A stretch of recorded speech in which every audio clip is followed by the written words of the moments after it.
জিয়াউর রহমান তো একজন সামরিক শাসক ছিলেন। একজন সামরিক শাসক সামরিক ফরমান জারি করে দেশে গণতন্ত্র ফিরেছে, পৃথিবীতে এই নজির নাই যেটা জিয়াউর রহমান করছেন।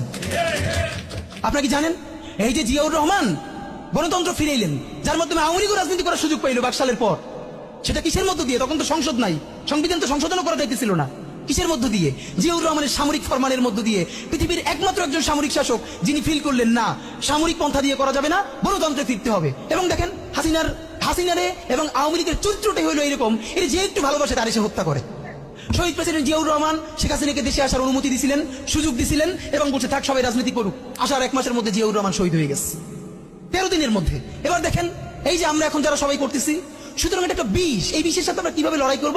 জাতীয় ঐক্যমত্য তৈরি করতে হবে। সুতরাং পলিটিক্যাল পার্টি এবং সবার প্রতি একটা কথা, প্লিজ আপনারা বিএনপিকে শতভাগ কর্নার করে দিন না। বিএনপি এই আধিপত্যবাদ বিরোধী লড়াইয়ের জন্য আমাদের একটা বড় শক্তি।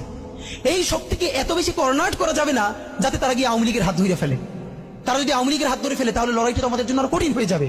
বরং বিএনপির প্রতি আমাদের চ্যালেঞ্জ হলো, যেই বিএনপি বাকশালী সংবিধানের প্রতি প্রেম দেখাবে তার শহীদ জিয়ার ছবিটা সামনে এনে বলতে হবে যে এই বাকশালী সংবিধান তো জিয়াউর রহমানই ছুঁড়ে মারছিল।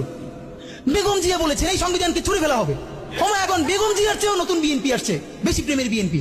যেই শহীদ প্রেসিডেন্ট জিয়াউর রহমান ইসলামোফোবিক জায়গা থেকে বাংলাদেশের মুসলমান, বাঙালি মুসলমান সব আইডিয়াকে ধারণ করে বাংলাদেশের জাতীয়তাবাদ তৈরি করলেন, এখন একটা নতুন বিএনপি গজাচ্ছে, কেউ চেষ্টা করতেছে পুরো বিএনপিটাকে একটা ইসলামোফোবিক বিএনপি করা। এ কি ভাই? ইসলামোফোবিক বিএনপি সে কোথায় যাবে? সে কি দিল্লি যাইতে চায়? আমরা আমাদের প্রথম চ্যালেঞ্জ হলো স্বাধীনতা সার্বভৌমত্ব রক্ষার স্বার্থে এই বিএনপিকে শহীদ জিয়ার কাছেই রাখতে হবে, এই বিএনপিকে বেগম জিয়ার কাছেই রাখতে হবে।